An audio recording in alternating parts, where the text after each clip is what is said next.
What's up, nerd and nerdettes? Welcome back. Let's jump back into the part you guys have been waiting for with part 2 of spatial manipulation. Just a quick reminder, remember to hit that like and subscribe button because it helps the channel. But just a little inside info, even though this power is older than popular culture itself, finding detailed examples was a pain in the shave's very round butt. I'm just going to be frank with you guys. So, like always, I'll try to find examples that illustrate my point as clearly as possible. So, just to warn you, you'll see a lot of modern mediums portrayed here, but that shouldn't be a problem. They do a pretty good job of explaining my point. Now, with the power to manipulate space comes the natural ability to attack with, defend with, and control space and/or spatial matter, whatever that is, via spatial attacks. The user can control outside objects in a push or pull manner via the use of manipulating space with spatial telekinesis. And since we're attacking with it, it would make sense that you're able to perceive the actual space around you as if it's literally everywhere and use that to map the environment via spatial perception. The user can adapt to space itself and things associated with those physical laws and survive in whatever conditions they're subjected to via spatial adaptation. From there, the user can generate three-dimensional space, controlling the distance between two different points of spatial locations with space generation. From there, if you had a way to, you could add mass and density to existing space, giving a form of solidity with space solidification. And from there, you can give the new solidified space a definite form, both simple and/or complex, with spatial constructs. With the ability to create constructs now, the user can isolate a specific area of space, preventing outside objects from traveling in or out of it, essentially creating their own mini-world via spatial barrier creation. And since the user's creating their own spatial barrier, it would make sense that they can manipulate or control whatever is inside that barrier, whether it's individuals, contents, objects, placements of said contents or objects, or the orientation of all three I listed before. So let's just add area shifting to that as well. Users at the next level can move beyond simple recognition, generation, and shaping of space, and can actually defy surrounding space, allowing them to do things that would normally require much larger areas of space, such as dodging, reflecting, and/or fighting, with basically no restrictions or environmental interference. This can be done through spatial portals or by bending space with spatial defiance. And since you can move in space in various ways, why don't you share this ability with an outside target and bend the space of the target? Because in order to reshape them by, stretching them, twisting them, deforming, or bending them in any possible way, you would definitely need to be a user of spatial contortion, because that's the only way you'll be able to do the previously mentioned. Or instead of trying to condense space, you decide to defy the laws of physics by creating something from nothing and increase existing space by expanding the space within a chosen area via spatial expansion. This can also be used offensively as a sort of concussive blast, as expanding space will send objects away through the combination of other forces like gravity or pressure. So you know what? We can go ahead and add distance manipulation to that as well, because that's what you're pretty much doing by expanding space. And this will also give the user a form of unreachability, as the user of this power can't be grasped by normal means. But if expanding space seems a little too far-fetched for you, then unbuckle your belt and take in pre-existing sources of surrounding space via spatial devouring. And as we all well know, or should know, that the removal of anything without something to immediately take its place can cause the surrounding area to collapse back in on itself via a vacuum creation. And since you can absorb space, it would make sense that it would be able to have an effect on your physical form, and if you're lucky, a beneficial one. This application is a little different, however, as it gives the user a boost in physical or mental stats. This can be from actual physical space, or by residing in some spatial territory that you created from your own power via spatial empowerment. Meanwhile, users a step above the previous can infuse spatial forces into their own life energy or surround themselves in a spatial force with spatial aura. Or they can take it a step further and infuse space or dimensional qualities into their physical being with spatial mimicry. And since their physical form is being affected by this in turn can give them special abilities beyond what they possessed before. For example, they can cause things to be able to be contained in other objects, or use this to ignore attacks via a form of intangibility, or enhance their stealth capabilities via space sharing. If the user wants to manipulate the surrounding space to make it to where they can fit into small spaces instead of sharing space in a manner that doesn't include destroying or going through walls, then you have a user of fitting space.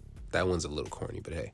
If the user decides to show their benevolent side, they can repair themselves or others by either manipulating space so finely that they can rebuild the target on an atomic level by piecing back together what was damaged, or they can just use actual abstract space to heal via spatial healing. With spatial duplication, the user can take a section of space, create a copy of it, and then recreate that space within somewhere else, allowing them to clone objects and beings or even powers and attacks.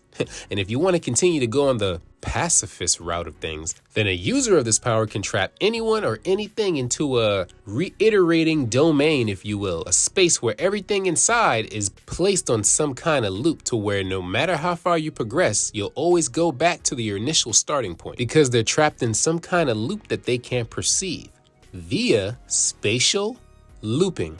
Or the user could say and create unnatural bends and folds within space. This causes any physical matter within that area to bend according to said distortion via spatial distortion. That one was a little on the nose.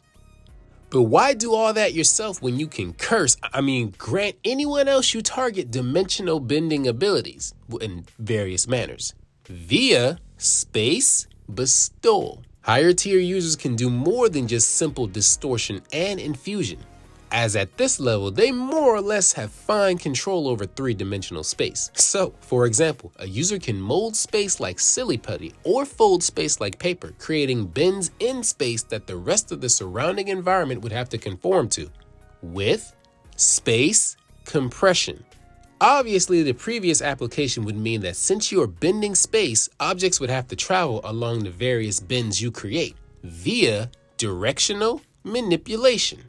Or you could just travel along them yourself with personal direction manipulation. From there, the user could control their location in space and use this to levitate or fly by simply preventing their location from altering. Or if they have enough power, they can move actual space around them, so while they stay still, it still looks like they're moving because in reality, you're the one that's moving via spatial flight. This can also be done by locking onto a target and then trading your place with that target via swap teleportation.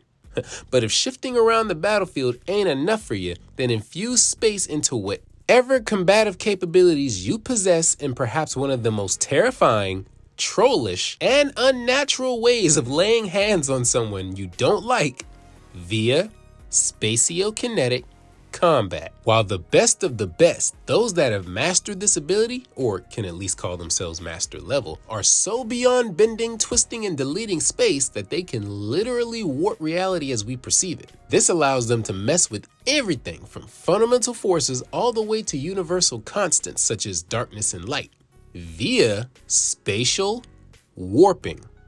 One of the most popular ways that this ability is shown is by creating a self-contained hole in reality which can connect two places completely separate by location via spatial portal creation and spatial portal manipulation. And yes, this counts as a form of teleportation as well. Keep playing with that ability though, and you can create your own little self-contained domain that only you can access via portals that exist alongside our reality with its own physics and laws, but completely separate from our universe, so they don't really interact with each other, with pocket dimension creation. And in order to tap into your own personal paradise where you can rule as a god and store things like a strapless purse or a book bag, then subspace manipulation is one you're definitely going to want to master. If the user wants to cover longer distances in the same manner as teleportation, then use your space portal creating powers to hop into a dimension that can travel at speeds faster than the speed of light. This works because in theory, essentially no time has passed from you moving at such a speed. It just appears that the traveler has moved from one spatial location to another instantly. With hyperspace travel.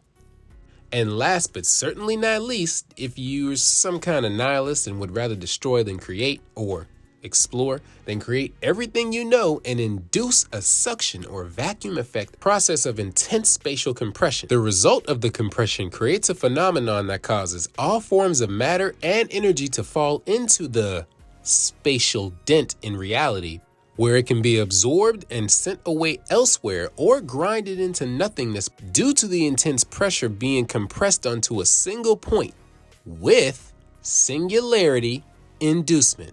FYI, this ability is one step away from becoming an actual black hole. So, just so you guys know. And there you have it, spatial manipulation in a nutshell. An extremely overpowered and broken ability that can't really be countered unless you have abilities that can play on the same field as them. So basically anything that can be considered or related to a fundamental force power, and there are a lot of them that can stand up to this ability. But although this power really isn't limited, it still does have its fair share of weaknesses. A main one being that space itself refers to empty space, and empty space really can't do anything. So if you just control space but nothing that resides in said space, like gravity or pressure, then nearly 80% of those applications I just mentioned are of no use to you. Distorting space too much or on a scale too large can distort the fabric of time since they're both interconnected. Therefore, if the user doesn't want to use this power wisely, they can damage the space-time continuum or damage dimensional barriers and cause incursions, where universes collapse onto each other. The user may also be unable to create space, being limited to manipulating what already exists. And lastly, the user will more or less need to be extremely intelligent to make use of this ability, along with their own natural strengths and weaknesses. So, yeah. And now, with all that out of the way, it's time to place this ability on the scale. Spatial manipulation is just one of those abilities. It's just one of those abilities. So, on a scale of 1 to 10, the Shea scaling system gives this power a spatial 9.5. Thanks for watching. You guys think of any more applications for this power, jot it down in the comments section. If you're tired of talking about the same old powers I've done before, then jump ahead of line and join my channel membership, where for only $5.99 a month, you'll be able to not only watch the complete video unedited because of YouTube's random copyright, but also future videos that you guys have requested numerous times in the comment section, but I just haven't made public yet, such as these heavy hitters.